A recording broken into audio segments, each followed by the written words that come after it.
Assalamualaikum warahmatullahi wabarakatuh. Nama saya Sherly Putri Pamungkas. Di sini saya perwakilan dari kelompok A13 akan mempresentasikan hasil kerja kami tentang pembuatan tablet menggunakan metode gempa langsung. Dengan anggota kelompok yaitu Lucy Meliana Nur Indasari, Megi Oktosa, Nadila Amalia Putri, Novalika Putri Riyandini, Regita Anjariski, Ruth Indah Natalia Siahaan, dan saya Sherly Putri Pamungkas.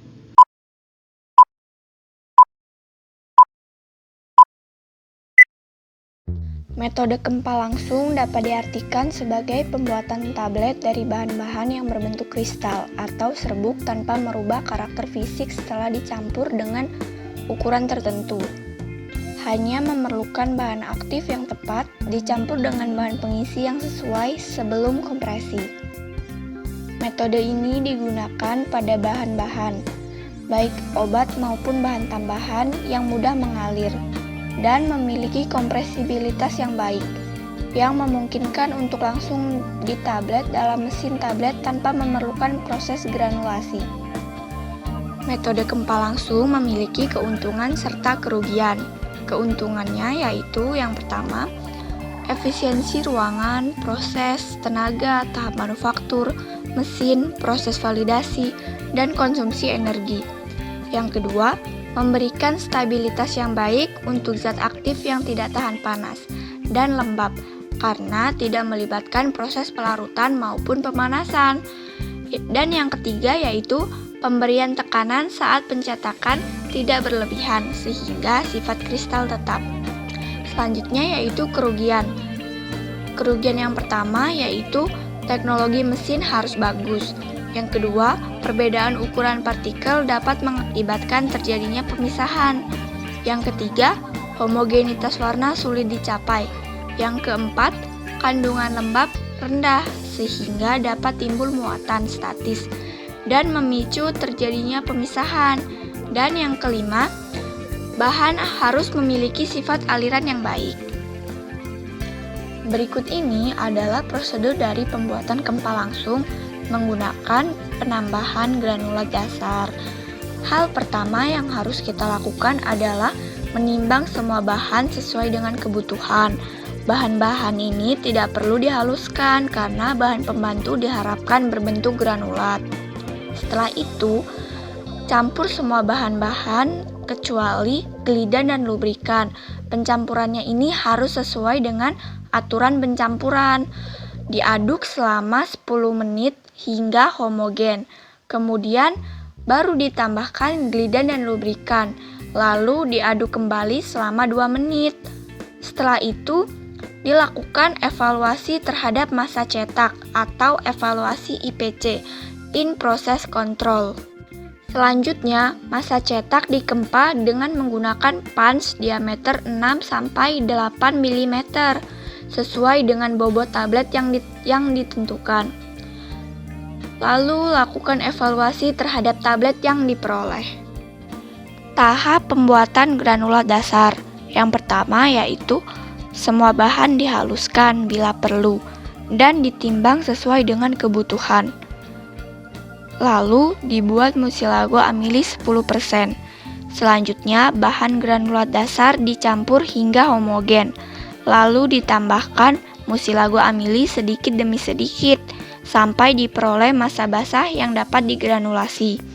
Setelah itu dilakukan granulasi menggunakan pengayak nomor 14. Lalu granul dikeringkan sampai kadar lembab 3%. Setelah itu, lakukan ayakan kering dengan ayakan nomor 16 atau MES 20. Terakhir, lakukan evaluasi granul. Proses pembuatan tablet yang pertama yaitu menimbang zat aktif sesuai dengan keperluan. Jika menggumpal, lakukan pengayakan. Campurkan zat aktif dengan granul dasar sesuai dengan keperluan dan tambahkan amprotep. Campur dengan turbola mixer selama 15 menit hingga homogen. Setelah itu, tambahkan glidan dan lubrikan. Kemudian campur selama 2 menit. Lalu dilakukan evaluasi masa cetak atau evaluasi IPC. Setelah itu, dilakukan pengempaan dengan pans diameter 6-8 mm sesuai dengan bobot tablet. Terakhir, lakukan evaluasi terhadap tablet yang diperoleh. Berikut ini adalah perbedaan dari formula kelima resep yang telah didapat. Eksipien yang digunakan dari resep 1 adalah amilum kering, granulat dasar, magnesium stearat, dan talkum. Perbedaan antara kelima resep tersebut adalah penggunaan bahan tambahan yang berfungsi sebagai zat penghancur atau disintegran, glidan, serta pengisi tablet. Pada resep 1, 2, dan 4 digunakan amilum kering 10% sebagai zat penghancur atau disintegran, pengisi, pengikat. Sedangkan pada resep ketiga dan 5 menggunakan Avisel sebagai bahan pengisi atau pengikat. Pada resep 1 digunakan amilum kering dan granulat dasar sebagai pengikat dan pengisi tablet. Berdasarkan hasil yang diperoleh, tablet yang terbentuk mudah pecah dan rapuh, dan tidak memenuhi persyaratan. Hal ini dikarenakan jika dilihat dari hasil evaluasi kelima resep dengan penambahan eksipien Avisel memiliki kecepatan alir yang baik, karena kecepatan alir akan meningkat seiring dengan meningkatnya kadar Avisel yang digunakan. Avisel pH 102 mempunyai ukuran partikel yang besar dan mudah mengalir, sehingga dapat memperbaiki sifat alir massa tablet. Selanjutnya yaitu dilakukan evaluasi granul, di mana pada evaluasi ini dilakukan 5 pengujian, yaitu granulometri, bobot jenis, sifat alir, kadar mampat, dan kadar lembab. Berikut ini adalah hasil dari evaluasi kelima resep yang telah didapat. Evaluasi yang pertama dilakukan yaitu evaluasi granul. Pada resep ke-1, diperoleh uji granulometri seperti berikut. Ini membuktikan bahwa granulometri memenuhi persyaratan. Selanjutnya yaitu uji bobot jenis.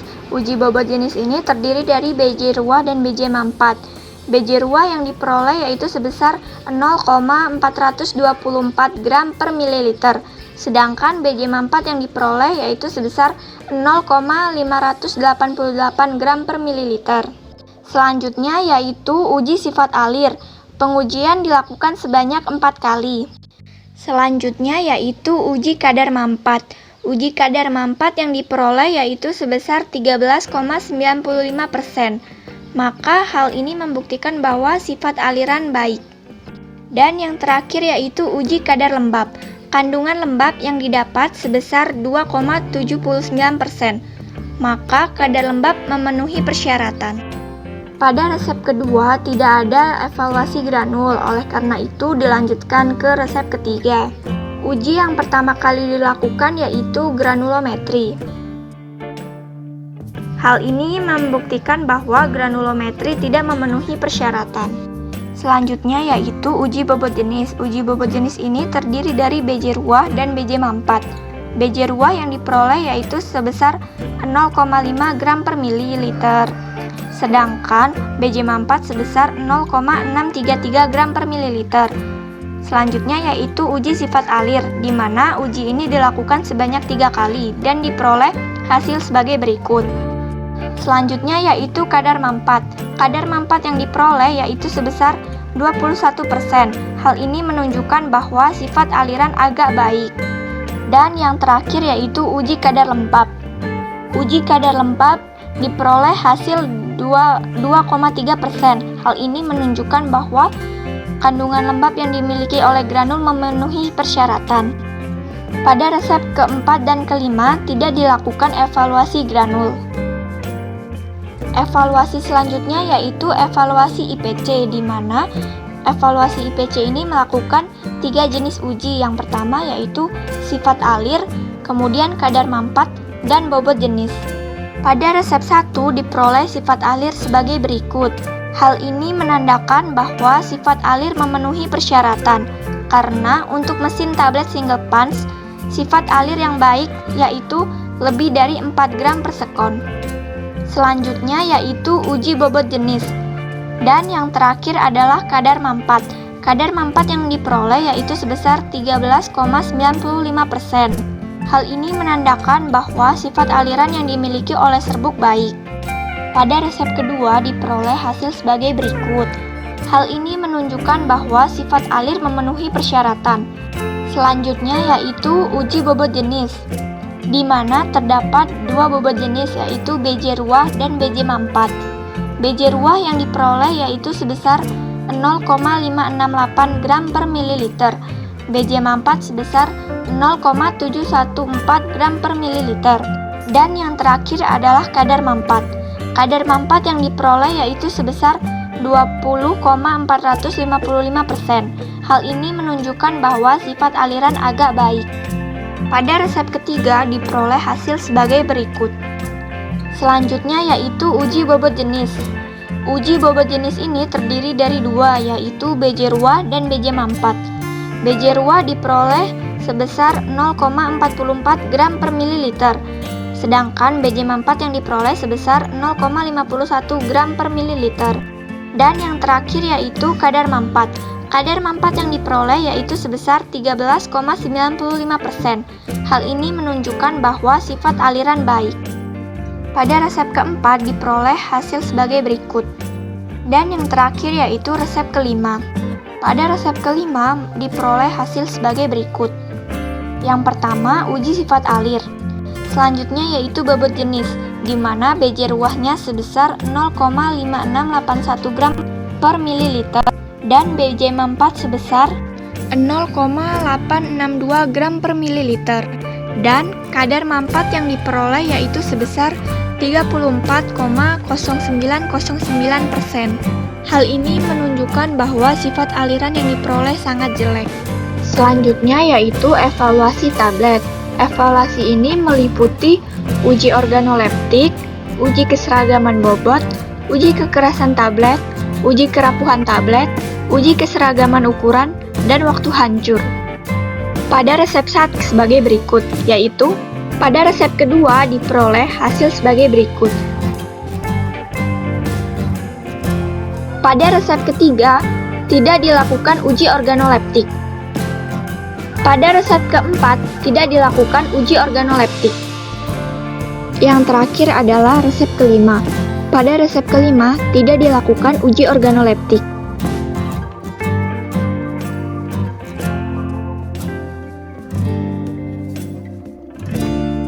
Pembahasan hasil evaluasi. Pada praktikum ini dibuat tablet dengan metode kempa langsung. Adapun zat aktif yang digunakan adalah fenobarbital. Eksipien yang digunakan pada pembuatan tablet fenobarbital dari kelima resep ini adalah amilum kering, granula dasar, magnesium stearat, talkum, starch 1500, Avisel pH 102, sukrosa, dan laktosa. Fungsi masing-masing eksipien yang digunakan dari 5 resep tersebut adalah: yang pertama, amilum kering, digunakan sebagai disintegran atau penghancur untuk mempermudah kelarutan tablet dalam pencernaan. Yang kedua yaitu granula dasar. Granul ini mengandung musilago amili sebagai pengikat. Granul dasar dibuat untuk meningkatkan aliran campuran, sehingga keseragaman pengisian cetakan dan bobot dapat dicapai. Yang ketiga yaitu magnesium stearat, digunakan sebagai lubrikan. Magnesium stearat berfungsi untuk menurunkan friksi antar serbuk dan dai. Keuntungan bahan ini bersifat tidak higroskopis, sehingga dapat menghalangi proses rapuhnya tablet. Yang keempat yaitu talc atau talkum. Talkum digunakan sebagai glidan atau pelicin untuk mempermudah kehancuran tablet dalam pencernaan. Yang kelima adalah starch 1500, digunakan sebagai penghancur pada sediaan tablet. Yang keenam adalah Avisel pH 102, digunakan sebagai pengisi dan pengikat pada sediaan tablet. Yang ketujuh adalah sukrosa, digunakan sebagai glidan. Dan yang kedelapan, laktosa, digunakan sebagai pengisi untuk menambah bobot tablet. Laktosa menghasilkan kompresibilitas yang baik, tidak berbau, dan bersifat inert. Selama proses pembuatan tablet dilakukan 3 macam evaluasi, yaitu evaluasi granul, IPC, serta evaluasi tablet. Pada evaluasi granul dilakukan beberapa macam uji seperti granulometri, bobot jenis ruah dan bobot jenis mampat, kadar mampat, kecepatan alir, serta kadar lembab. Yang pertama, uji granulometri. Hasil resep 1 memenuhi persyaratan karena distribusi ukuran granul merata. Hal ini dibuktikan dengan bentuk grafik yang menggambarkan distribusi normal. Hasil resep ketiga tidak memenuhi syarat karena distribusi ukuran granul tidak merata. Hal ini dibuktikan dengan bentuk grafik yang tidak menggambarkan distribusi normal. Ketidakmerataan distribusi ukuran granul dapat mempengaruhi granul yang terbentuk dan mempengaruhi pada saat proses pengempaan. Yang kedua adalah uji bobot jenis. Uji bobot jenis ini terdiri dari bobot jenis ruah dan bobot jenis mampat. Uji bobot jenis tablet ini berguna untuk penetapan kompresibilitas yang didasarkan pada berat jenis ruah dan mampat. Dapat juga digunakan untuk merancang pemilihan metode dan optimisasi proses. Yang keempat adalah uji sifat alir. Uji sifat alir pada serbuk atau granul yang baik untuk dikempa sangat perlu dilakukan untuk memastikan pencampuran yang efisien dan keseragaman bobot yang dalam bobot persatuan waktu. Tetapi dapat juga dinyatakan dengan derajat sudut istirahat dan persen kompresibilitas. Uji ini dilakukan dengan cara sejumlah granul dimasukkan ke dalam corong yang terdapat pada alat dan disiapkan wadah untuk menampung granul pada bagian bawah corong. Percobaan dilakukan sebanyak 3 kali.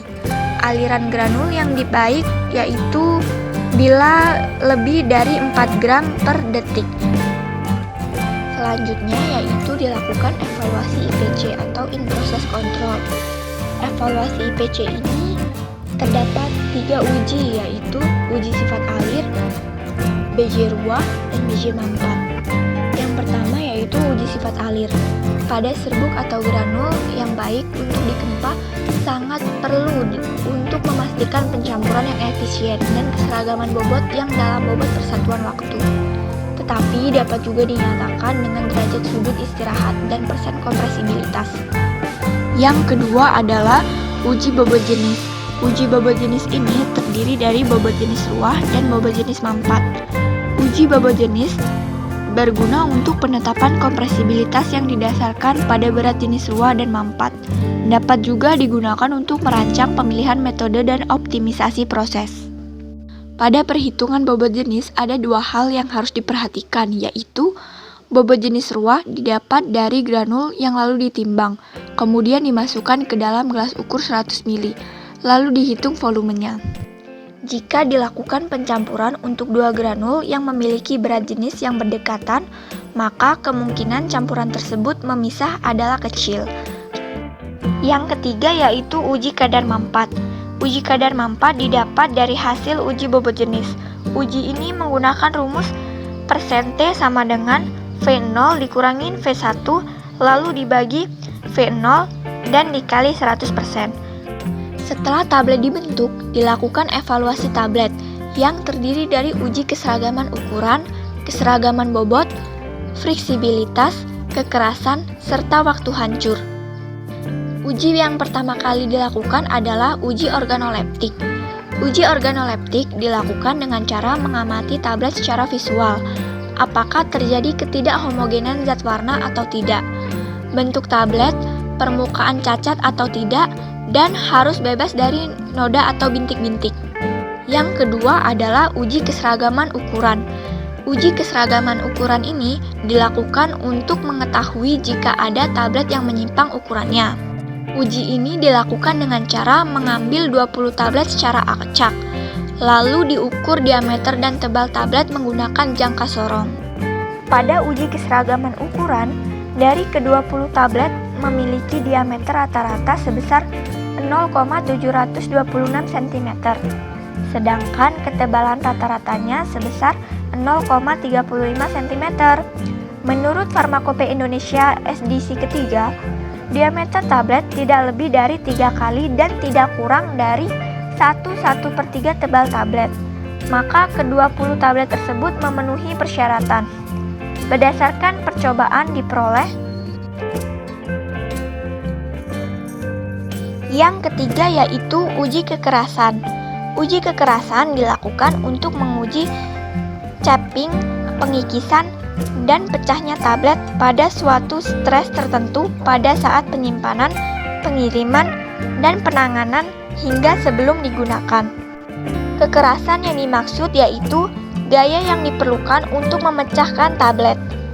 Uji kekerasan dilakukan dengan cara diambil 20 tablet secara acak, lalu diuji kekerasannya menggunakan hardness tester.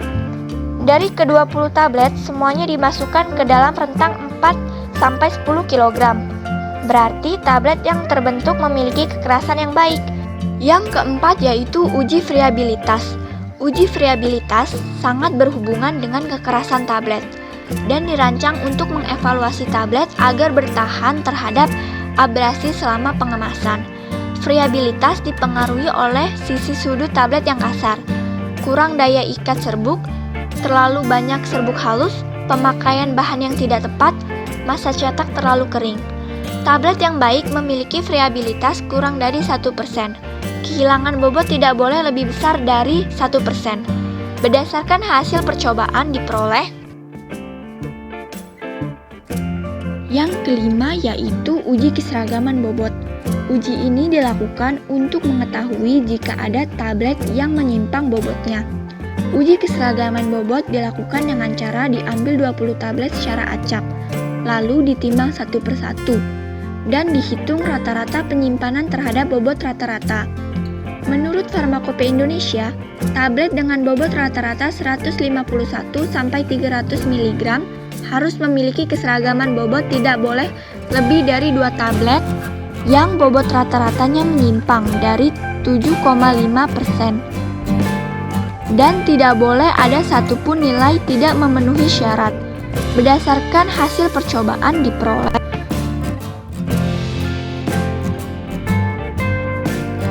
Yang terakhir yaitu uji waktu hancur. Uji ini dimaksudkan untuk menetapkan kesesuaian batas waktu hancur yang tertera dalam masing-masing monografi. Uji waktu hancur dilakukan dengan cara bejana diisi HCl 0,1 N pada suhu 36-38 derajat Celcius. Tablet dimasukkan ke dalam lubang-lubang. Alat uji berupa keranjang dinaik turunkan selama 30 kali tiap menit dengan menekan tombol pada alat. Waktu yang diperlukan untuk menghancurkan ke-6 tablet tidak lebih dari 15 menit untuk tablet tidak bersalut dan tidak lebih dari 60 menit untuk tablet bersalut. Berdasarkan percobaan diperoleh.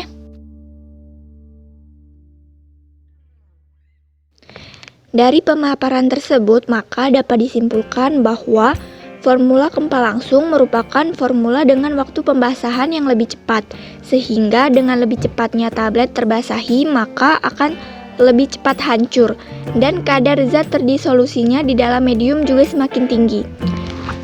Dalam pembuatan tablet dengan metode kempal langsung sangat cocok untuk bahan yang tidak tahan terhadap panas dan lembab. Namun diperlukan bahan-bahan dengan sifat alir dan kompaktibilitas yang baik.